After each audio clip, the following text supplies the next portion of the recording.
love, lift, life. We touch into your mind, body, and soul. But I see through you!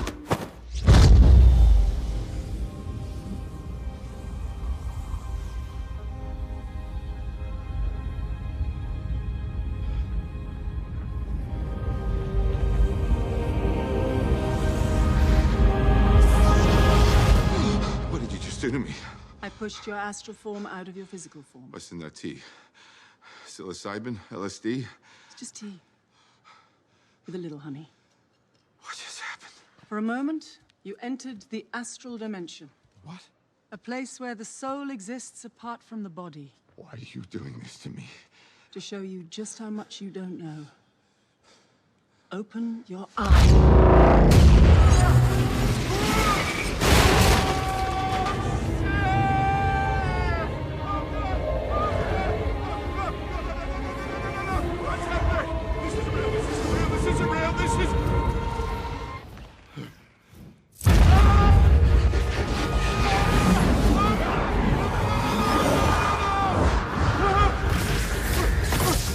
His heart rate is getting dangerously high.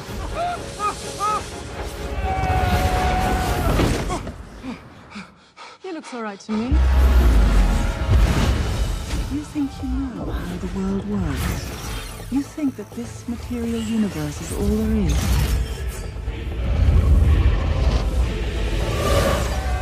What is real? What mysteries lie beyond the reach of your senses? At the root of existence, mind and matter meet. Thoughts shape reality.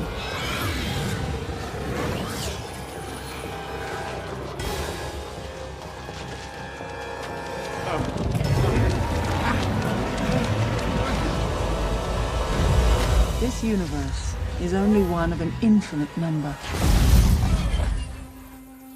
Worlds without end. Some benevolent and life-giving. Others filled with malice and hunger. Dark places where powers older than time lie, ravenous and waiting.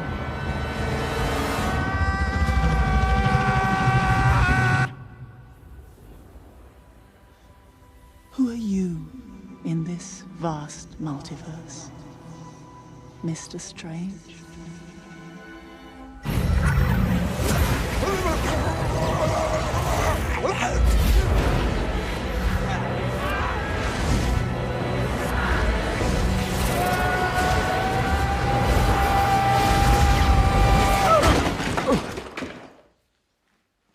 Have you seen that before in a gift shop?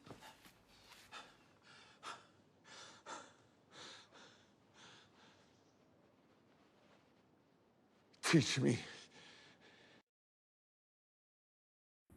This is nothing but an illusion. It's called Maya. It's an illusion. And this illusion is sustained by something that is called glamour. So glamour is what the glamour is what makes this illusion, it makes this illusion function. So glamour is what the ego taps into. And it taps into, and when the ego taps into this glamour, it makes this illusionary world that we live in possible to live in based on this glamour. So what it does, it takes something that is nothing, something that is an illusion, and the glamour aspect of that particular illusion, because illusion is called Maya, the glamour aspect of that illusion, what it does, it makes things appealing to the ego that sustains and keeps you locked into this illusion based on glamour. This illusion, because we live in a world, it's the same thing Matrix explained it to you when he said you've been living in a dream world. Yeah. You've been living in a dream world. Now, what happens here is because there really is no physical world, it's only basically what the brain is telling you it is, but the brain is being activated through glamour, And glamour is any kind of appealing thing that's visual, emotional, and psychological. And as a result, it makes this appear to be real. So what has happened here is, when I went back to South Carolina, I went into a world that actually is not there anymore. What is happening here is the worlds are disappearing. It's just that the glamour is still keeping this thing in an apparent state that really doesn't exist. So what I was feeling the other day with the particular glamour was, in actuality, I had gone into a zone outside of my area of comfort or my area of spiritual, because my whole house and my world is set up spiritually.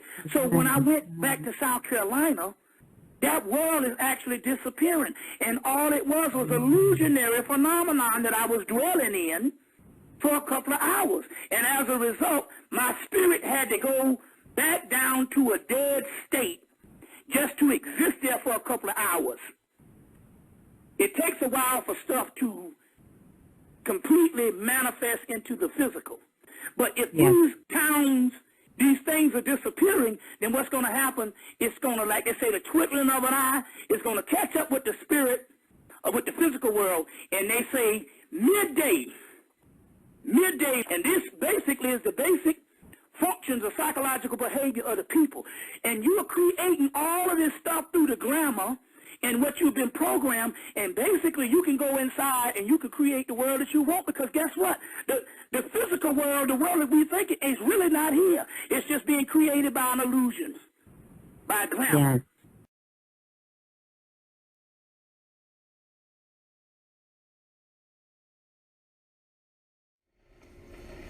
I was reading and I found something I think you guys might be into. Glamour. Referring to glamour, an illusion so real as to fool an onlooker, is one of the oldest forms of magic. Bet you I could do that. This is to feel. This is to be. Shape and form it for all to see. By the power of 3 times 3, as I will it, so shall it be. What? Plaza brown. Oh. They're usually green. Oh. You can do that with contacts. Yeah, but it's good. I mean, it suits you. Subtle, but good. You want something bigger? I want bigger. Bigger. Bigger! Let's concentrate, come on.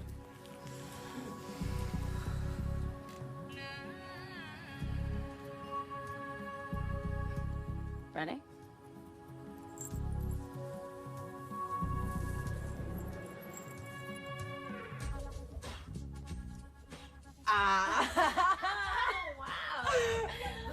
Are you impressed? I'm impressed? You look like Lonnie Anderson. You want to touch it? Yeah. Okay. It's real! And so much simpler than going to a salon. Yeah, really shitty salon. Yeah, you It's try it. amazing. Wait, watch.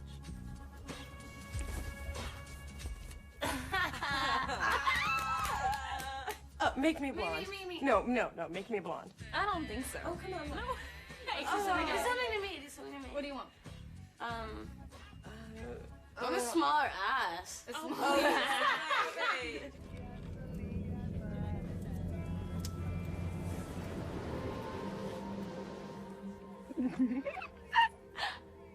What the?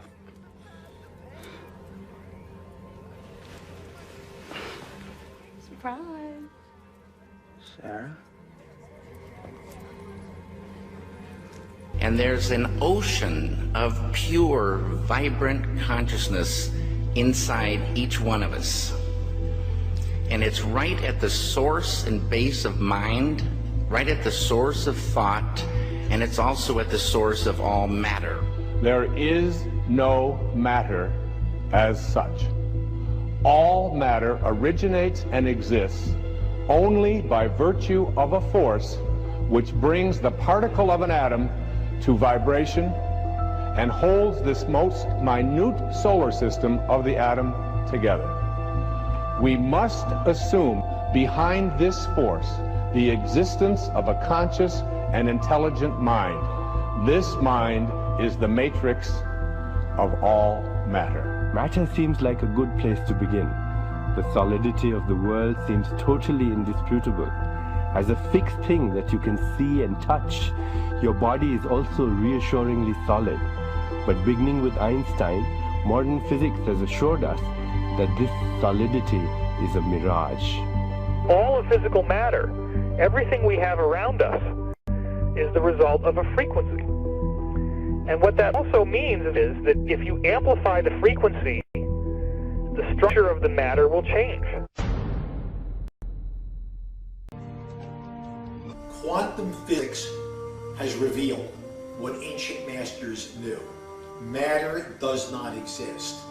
The concept of substance arose from the philosophy of Aristotle. And from that concept came science's conception of matter. The fact of the matter is that the substance of the universe is consciousness. Belief that the substance of the universe is matter leads to what I call a fear-greed dichotomy.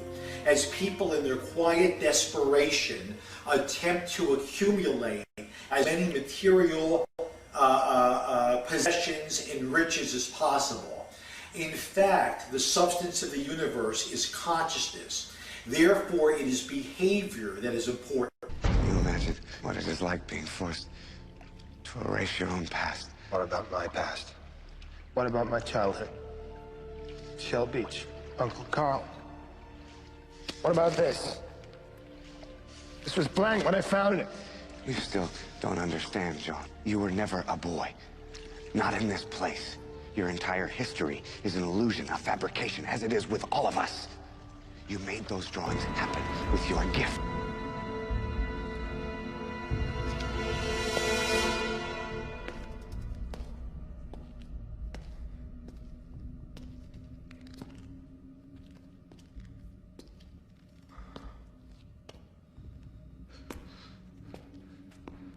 There is no ocean, John. There is nothing beyond the city. The only place home exists is in your head.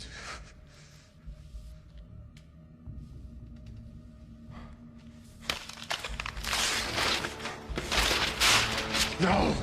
No! John! Stop! No!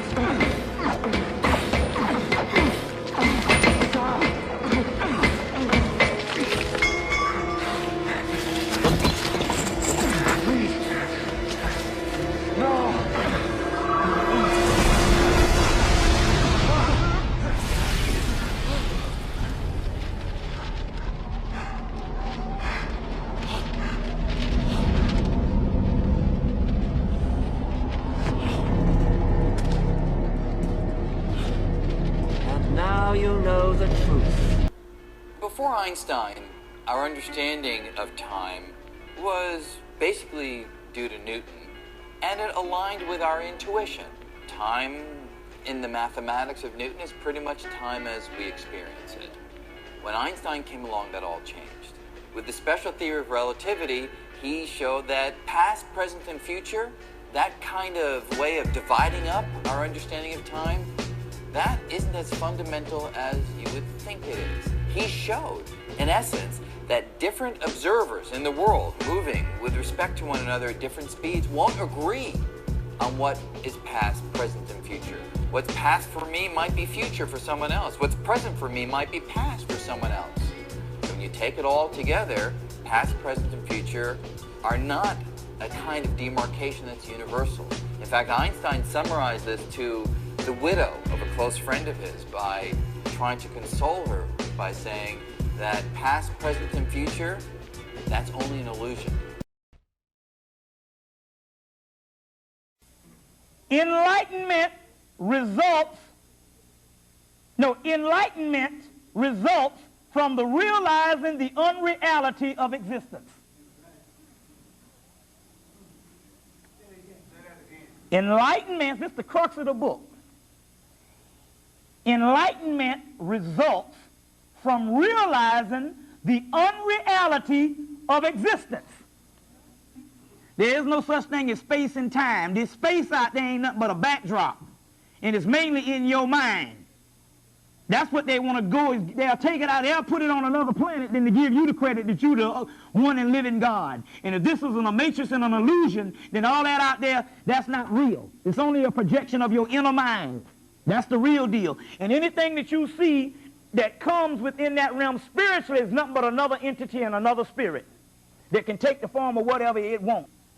When I went back to 1978 by drinking 3 gallons of water for 5 days, for 3 days. You see what I'm saying? Went back there, was up in there smelling some shit in my old house, my mama's house, and I ain't smelt in years. And it's something when you smell smells now.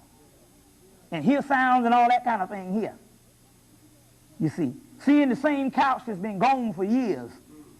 So this universe is a matrix. Just like the earth is a matrix, when you study ancient Gnosticism, they tell you that the matrix is called plane, astral planes in different levels of the universe. All of this is a matrix. It doesn't exist. The only thing that exists is the living gods and the souls, and the matrix make up the dreams of the soul. When a God dreams, he dreams a universe. Now that universe is on the inside of you, and you are looking at it as an outside projection, but on the inside, that's the backdrop that's going on the inside of you. So on one aspect, we're talking about gods here, and the only thing that's really living is the ancient people from the get-go, and everything outside of the ancient people is nothing but their experiences when they went to sleep. So it's only an illusion. It doesn't exist. So all that stuff about all those planets out there, the reason why we haven't seen no visitors and stuff like that is for the simple fact that that's a hologram too. The holographic universe, Michael Talbot's book. And so when the Egyptians mapped out the skies for 40,000 years and didn't tell nobody, they was only mapping out the skies of what's going on the inside of them. They didn't need no telescope. They were the damn telescope.